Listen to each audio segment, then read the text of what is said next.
Hello everyone, welcome to my channel Shilpi's cooking world. আশা করছি সবাই ভালো আছেন। শীতের পিঠাপুলির আয়োজনে আজ আমি আরেকটি পিঠার রেসিপি নিয়ে এসেছি। সেটি হলো ভাপা পুলি পিঠা। আর এই পিঠাটা আমার খুবই ফেভারিট। আমি আজ খুব সহজভাবে এই পিঠাটা তৈরি করে দেখাবো। যারা নতুন রাঁধুনি বা যারা কখনো এই পিঠাটা তৈরি করেননি তারাও আমার রেসিপিটি দেখে খুব সহজেই এই পিঠাটা তৈরি করতে পারবেন। আশা করছি রেসিপিটি সবার খুব ভালো লাগবে। রেসিপিটি ভালো লাগলে আমার চ্যানেলটি সাবস্ক্রাইব করে পাশে থাকা বেল আইকনটি ক্লিক করবেন। চলুন তাহলে রেসিপিটি দেখে নিই। ভাপা পুলি পিঠা তৈরি করতে প্রথমেই আমি পুলি পিঠার ভেতরের পুরটা তৈরি করব। সেজন্য একটি ফ্রাইং প্যান চুলায় বসিয়ে তাতে দিচ্ছি 1 চা চামচ ঘি। এটা অপশনাল, তবে এখানে ঘিটা ইউজ করলে পুরের টেস্টটা ভালো হয়। ঘিটা মেল্ট হলে দিচ্ছি 2 কাপ পরিমাণ কোরানো নারকেল, আর সেই সাথে দিচ্ছি 1 কাপ পরিমাণ খেজুরের গুড়। আমি খেজুরের গুড় গ্রেট করে নিয়েছি। এবার গুড় ও নারকেল একত্রে মিশিয়ে কিছুক্ষণ জাল করে নেব। এ পর্যায়ে চুলার আঁচ মিডিয়াম টু লোয়ে থাকবে। কিছুক্ষণ জাল করার পর গুড়টা গলে গিয়েছে। এ পর্যায়ে দিচ্ছি 1 কাপ ক্ষীর। আমি দুধ জাল করে ক্ষীর তৈরি করে নিয়েছি। এই ক্ষীরের রেসিপিটি আমার চ্যানেলে দেয়া আছে, লিঙ্কটা ডেসক্রিপশন বক্সে দেয়া থাকবে, চাইলে সেখান থেকে দেখে এই ক্ষীর তৈরি করে নিতে পারেন। আপনারা ক্ষীরের পরিবর্তে এখানে ঘন দুধ বা গুঁড়া দুধ ইউজ করতে পারবেন। আবার এগুলোর কোনো কিছুই ইউজ না করে শুধু নারকেল ও গুড় দিয়েও পুরটা তৈরি করতে পারবেন। এখন সব কিছু একত্রে মিশিয়ে আরও কিছুক্ষণ এগুলোকে জাল করে নেব।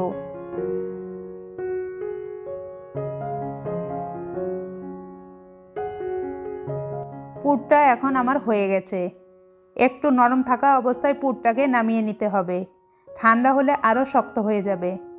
এখন আমি চুলা থেকে নামিয়ে নিচ্ছি। পুরটা ঠান্ডা হতে থাক, এই ফাঁকে আমি একটি কাই তৈরি করব। এজন্য একটি হাঁড়ি চুলায় বসিয়ে তাতে 2 কাপ পানি নিচ্ছি পরিমাণ মতো লবণ।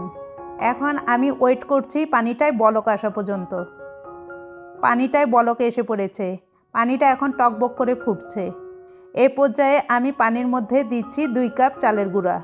আমি এখানে বাজারে যে শুকনা চালের গুঁড়াটা কিনতে পাওয়া যায় সেটা নিয়েছি। এজন্য আমি 2 কাপ পানির সাথে 2 কাপ চালের গুঁড়া ইউজ করেছি। আপনারা ঘরে তৈরি ফ্রেশ চালের গুঁড়াটাও এখানে ইউজ করতে পারবেন। সেক্ষেত্রে পানির পরিমাণটা একটু কম দেবেন, কারণ ফ্রেশ চালের গুঁড়াটা একটু ভেজা ভেজা হয়। চালের গুঁড়াটা দেওয়ার সাথে সাথে চুলার আঁচ একেবারে লোতে করে দিয়ে ঢাকনা দিয়ে ঢেকে দেব 5 মিনিটের জন্য। 5 মিনিট পর আমি ঢাকনাটা খুলে দিচ্ছি। এবার পানির সাথে চালের গুঁড়াটাকে ভালোভাবে মিশিয়ে নেব। এ পর্যায়ে যদি আপনাদের ড্রাই মনে হয় তাহলে এখানে সামান্য গরম পানি ছিটিয়ে নিতে পারবেন। আবার যদি পানির পরিমাণটা বেশি মনে হয় তাহলে অল্প চালের গুঁড়া মিশিয়ে নিতে পারবেন। এবার আমি এটাকে চুলা থেকে নামিয়ে নেব। এখন আমি কাইটাকে একটি ছড়ানো প্লেটে ঢেলে নিয়েছি। এটা গরম থাকা অবস্থায় ভালোভাবে মথে নিতে হবে। যদি হাতে বেশি গরম মনে হয় তাহলে হাতে একটু ঠান্ডা পানি লাগিয়ে এই কাজটা করতে হবে। তবে খেয়াল রাখতে হবে পানির পরিমাণটা যেন হাতে খুব বেশি না লাগে, তাহলে ডোটা বেশি নরম হয়ে যাবে।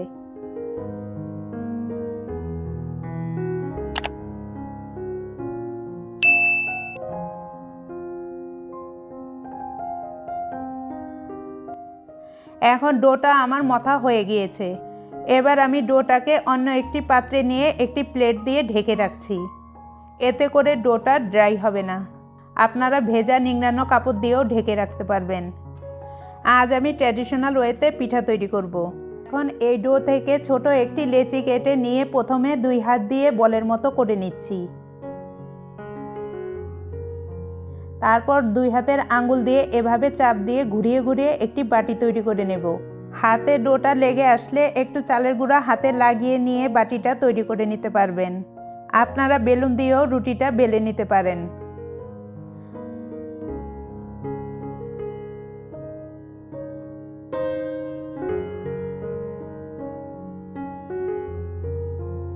এখন আমার বাটিটা তৈরি হয়ে গিয়েছে।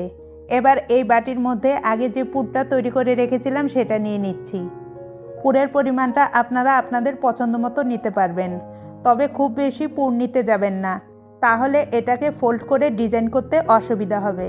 এখন আমি এটার মুখটাকে এভাবে চেপে চেপে ভালোভাবে বন্ধ করে দিচ্ছি।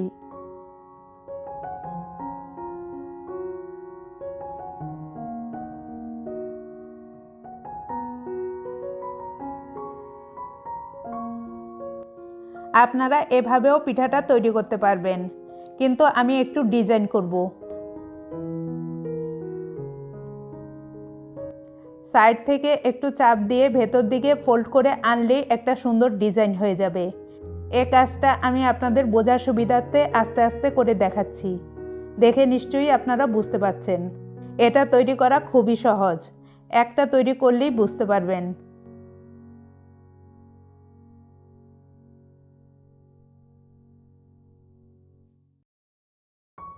এই তো হয়ে গেল আমার একটি পিঠা। আমি আরেকটি করে দেখাচ্ছি। আজ আমাকে পিঠা তৈরিতে আমার মা হেল্প করছেন।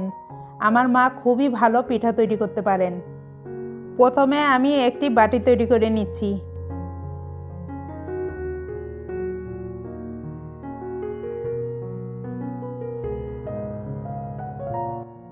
রুটিটা খুব বেশি পাতলাও হবে না, আবার খুব বেশি মোটাও হবে না। আমার চ্যানেলে পিঠা ও পায়েসের অনেকগুলো রেসিপি দেয়া আছে, লিঙ্কগুলো ডেসক্রিপশন বক্সে দেয়া থাকবে, চাইলে সেখান থেকে দেখে নিতে পারেন।